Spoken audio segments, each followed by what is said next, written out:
Bonjour, bonjour, bienvenue, Forum Bois Construction à Nancy.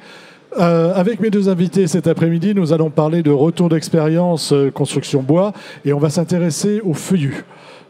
Pour en parler avec moi, donc, monsieur Johan Maître, bonjour. Bonjour. Vous êtes ingénieur bois en Suisse. Expliquez-nous, vous travaillez dans un bureau d'études, c'est ça? Oui, bonjour, c'est cela. Effectivement, je travaille pour le bureau Timbatech, ingénieur bois, spécialisé dans tout ce qui est structure et construction en bois. Donc, bureau de planification, suivi de travaux, avec 4 succursales en Suisse, principalement en Suisse allemande, et une succursale maintenant depuis 2 ans environ en Romandie. Et puis, on a aussi une filiale sœur en Autriche, à Vienne. À côté de vous, monsieur Simon Inpens, bonjour. Bonjour. Vous êtes architecte et charpentier, et aujourd'hui, vous êtes un peu plus architecte que charpentier, si j'ai bien compris. Tout à fait, oui. J'ai recentré mon activité à 100% en tant qu'architecte, donc au sein de la société Simon et Capucine. Donc je suis associé avec mon épouse et on répond à des commandes aussi bien des petits marchés privés comme des plus gros marchés publics. Et là, on va parler d'un plus gros marché. Vous avez complètement abandonné la charpenterie, mais finalement, ça vous sert dans votre activité d'architecte. Bien évidemment, oui. On n'oublie pas ces expériences. Alors, on va repartir en Suisse. Vous nous parlez d'une patinoire. Expliquez-nous ce projet. C'est juste, alors effectivement, depuis plusieurs années, la municipalité de Porrentruy, par son syndicat intercommunal, a voulu rénover son ancienne patinoire qui avait 40 ans d'exploitation, qui ne répondait plus à certaines normes de sécurité, d'exigence de la Ligue de hockey et puis de capacité d'accueil du public. Donc il y a un assez grand projet qui a été mis en place pour la rénover et construire une deuxième patinoire où le bois finalement a été mis en avant par le maître d'ouvrage. Il souhaitait construire en bois et il souhaitait construire avec son propre bois. Le maître d'ouvrage, c'est la mairie, enfin c'est la ville de Porrentruy? Alors c'est un syndicat qui regroupe 22 communes de la région. D'accord. Donc une obligation, on va dire, de construire en bois. Une demande du maître d'ouvrage de construire en bois. Est-ce qu'il vous demande aussi de construire en feuillu? Ou est-ce que c'est vous qui lui apportez cette solution? Alors c'était dans notre cahier des charges de valoriser un maximum les essences locales disponibles, dont le bois feuillu en fait partie. Et en Suisse, on a aussi un projet pilote pour valoriser le bois feuillu dans la construction. Donc ce projet a pu s'intégrer finalement dans ce programme de développement. Alors quand on parle de bois feuillu, quel est le bois feuillu qui est disponible chez vous du côté de Porrentruy? Alors dans la région de Porrentruy, on a énormément de hêtres à disposition. On a aussi également un petit peu de frêne et puis quelques chênes. Mais l'essence principale feuillue, c'est le hêtre. Et là, vous avez construit donc en hêtre et en frêne. Tout à fait, oui. On a choisi en fonction des conditions climatiques le hêtre ou le frêne selon l'essence qui était la plus appropriée. Alors expliquez-nous un petit peu comment justement vous travaillez avec ces deux essences. Et ce que vous faites avec également. Quel type de structure? Est-ce que vous faites du poteau, des poutres Expliquez-nous un petit peu le projet et là où vous allez mettre le frêne et le hêtre et pourquoi vous le mettez à cet endroit-là. Oui, alors on l'a utilisé pour faire les structures porteuses, pour faire les charpentes des deux patinoires, mais pas que. On l'a aussi utilisé pour faire une partie des dalles. Il y a plusieurs dalles d'étages qui séparent les deux bâtiments. Et puis aussi toutes les nouvelles tribunes qui ont été réalisées en bois. Donc le bois feuillu, il a trouvé sa place dans les zones très sollicitées statiquement, notamment dans les poteaux, dans les sommiers. On a fait des sommiers côté nu qui étaient fortement sollicités. Et là, le bois feuillu, par ses résistances plus élevées, avait toute sa place et était économiquement intéressant pour cette construction. C'est des bois qui viennent de Syrie. Comment ça se passe? Vous allez chercher le bois en forêt? Vous allez jusqu'à choisir l'arbre? Parce que je sais qu'il y a certains projets expérimentaux qui travaillent comme ça. Comment ça se passe avec les scieries locales? Alors c'est tout à fait ça. Alors je ne suis pas allé personnellement choisir les bois, mais on était entouré de spécialistes qui sont allés sélectionner ces bois, marquer les bois, pour ensuite les transporter dans des scieries locales. Donc le tout a voyagé sur des rayons d'environ 20-30 km autour de la patinoire pour se faire scier, sécher. Puis ensuite, c'est toute la filière finalement locale qui s'est mise à disposition du projet pour transformer cette ressource. Alors, revenons un petit peu sur ce que vous apportent ces deux essences. Moi, j'avais compris qu'avec le hêtre, en structure, c'était difficile, qu'on ne pouvait pas faire de grande longueur, par exemple. Est-ce que je dis une bêtise ou comment vous travaillez le hêtre? Non, alors vous ne dites pas du tout de bêtises. Effectivement, le hêtre est très difficile à travailler. On a la chance en Suisse, et notamment au Jura, d'avoir une entreprise qui a investi depuis bientôt 10 ans dans le développement de bois lamellé collé à base de hêtre, où ils ont développé une technologie où on peut maintenant dépasser ces limites de section, de longueur qu'on était avant limitées par le bois de hêtre. Donc on peut fabriquer du lamellé collé à base de hêtre pratiquement dans les dimensions qu'on fabrique du lamellé collé à base de résineux actuellement. Voilà. Et là, c'est des lamellés collés que vous avez utilisés. C'est juste, oui. En partie lamellé collé, là où on ne pouvait pas utiliser du simple bois équarri pour des questions de longueur ou de section. Avec le frêne, comment se travaille le frêne? Là, est-ce que vous l'avez travaillé en structure ou utilisé pour autre chose? Le frêne, on l'a également utilisé en structure dans les zones très sollicitées des toitures, notamment pour faire les membrures supérieures, inférieures des fermes porteuses. On a privilégié le frêne pour ces endroits humides parce que le climat d'une patinoire est des fois un peu particulier pour le bois. Oui, c'est pas évident. Exactement. Et là, le frêne est nettement moins sensible que le hêtre, en tout cas à la prise et à l'enlevant. Ouais, à la prise de l'humidité. Oui, à la prise, mais aussi au rejet de l'humidité, pardon. Donc effectivement, le frêne était beaucoup plus intéressant allié à l'épicéa pour ce genre de produit.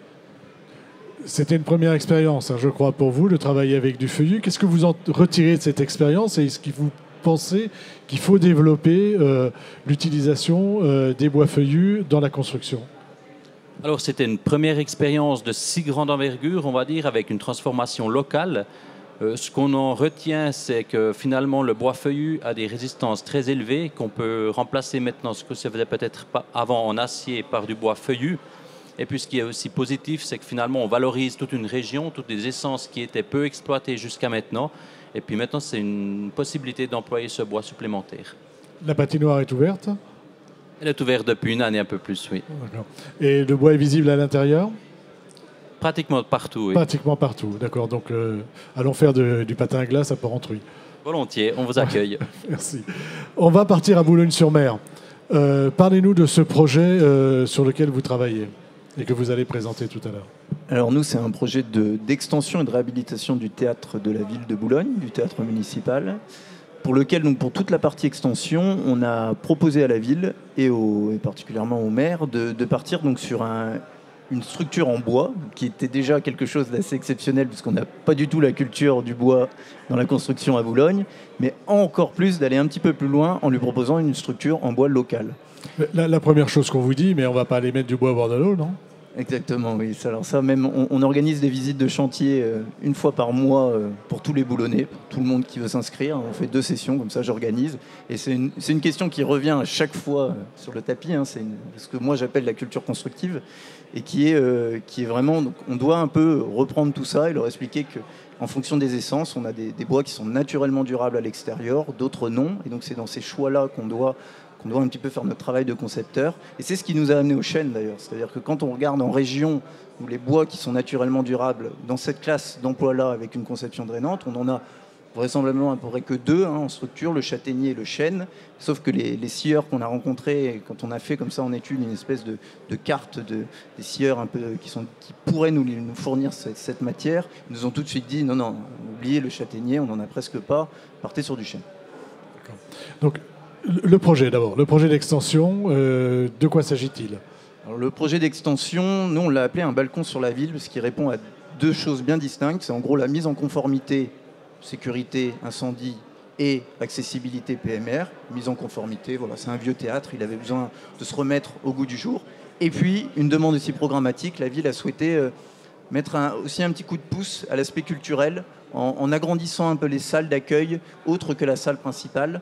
Donc on a comme ça une énorme structure qui vient envelopper le bâtiment existant, qui a aussi, lui, été fait en plusieurs strates, en plusieurs époques de construction. C'est quoi? C'est un théâtre à l'italienne? Un théâtre à l'italienne très classique, très beau. Alors il n'est pas classé, mais sa salle, elle, est encore dans son jus. Elle est rouge et or. Et d'ailleurs, nous, le projet est rouge et or aussi, parce qu'on renvoie les couleurs de l'intérieur vers la structure extérieure. Donc une structure extérieure en bois. Quand vous dites structure extérieure, c'est quoi? C'est du poteau-poutre? Comment vous travaillez? C'est un poteau-poutre qui est parfois vide, avec juste un platelage, où les gens qui sert à la fois d'issue de secours, mais aussi d'espace presque de déambulation ou d'accès. et parfois plein, où là, ça devient des extensions fermées, clos, couverts, une extension du foyer principal, une extension de la salle de répétition. Voilà, c'est comme une sorte de gros poteau-poutre qu'on habille ensuite et qu'on vient habiter comme ça sur le côté et devant le théâtre. Alors, on va en venir au chêne. Pourquoi le chêne ? Parce que c'est lui qui répondait le mieux à la problématique dans cet endroit-là et parce qu'on avait la ressource sur place ? Exactement. Et la particularité, bien sûr, c'est qu'en région, par contre, nous n'avons pas de lamelliste capable de faire du collage à l'extérieur. Et donc, on est bien en chêne brut, en chêne massif. Et donc, ça aussi, ça a contraint le projet, parce que forcément, quand on parle de longueur, on est limité à 5 mètres, allez, 6 mètres pour les plus belles pièces. Mais il fallait aussi intégrer ça dans notre conception, parce qu'on a un bâtiment qui fait plus de 13 mètres de haut. Voilà, on a des recoupements avec des ferrures, des taillés, etc. Voilà, donc tout en bois massif. Tout en bois massif. Tout en bois massif, pas de lamellé, rien d'autre. Pas de lamellé. Et par contre, on a un peu, comme le projet de mon confrère, aussi un peu travaillé d'autres essences, forcément, parce que celle, quand je dis que c'est fermé, qu'on est dans un clos couvert, pour l'extension, par exemple, du foyer, bien évidemment, on a plutôt utilisé un Douglas, on a plutôt utilisé d'autres essences locales de résineux qui coûtent moins cher, qui sont plus à même de répondre à leur classe d'emploi. L'idée, c'est un peu de mettre le bon bois au bon endroit. On dit souvent Exactement. Le bon matériau au bon endroit, mais là, c'est le bon bois, la bonne essence au bon endroit. Exactement. Comment ça s'est passé ? Même question que tout à l'heure. Est-ce que vous êtes allé jusque dans la forêt, voir les arbres ? Enfin, comment vous avez fait pour vous fournir, tout simplement ? Alors, moi, je ne me suis pas déplacé jusque dans la forêt, mais je suis allé voir le scieur qui avait été, plus ou moins, qui était le plus capable de nous fournir la matière dans le temps donné, qui n'était pas forcément celui qui allait gagner l'appel d'offres, puisque chaque entreprise, après, allait choisir son scieur local. Mais on s'est quand même déplacé au moins chez un pour être sûr de la qualité de ce qui pouvait nous sortir, que le projet allait pouvoir fonctionner. Et voilà. Et ça a permis aussi, pendant l'appel d'offres, quand les entreprises ne savaient pas trop vers qui se retourner, on pouvait lui dire, écoutez, ce scieur-là, en tout cas, il est capable de le faire. Donc voilà. Et au final, c'est lui qui a eu le marché. C'est lui qui a eu le marché. Et le bois vient d'où ? Des Hauts-de-France. Il est certifié Hauts-de-France. Il est certifié Hauts-de-France, donc Boulogne-sur-Mer, on n'a pas fait beaucoup de kilomètres, on va dire. Et le scieur est à moins de 100 km de Boulogne. D'accord. Au niveau de la mise en œuvre, cette fois-ci, est-ce que le fait de travailler le chêne vous apporte des facilités, des difficultés ? Comment ça se passe dans la mise en place, dans le travail avec les entreprises et les bureaux d'études ? C'est une aventure pour tout le monde. C'est-à-dire qu'on doit tous sortir un petit peu de nos habitudes de travail. C'était une première pour vous, le chêne massif ? C'était une première pour moi en chêne brut de sciage local, dans des délais comme ça, avec une équipe comme ça.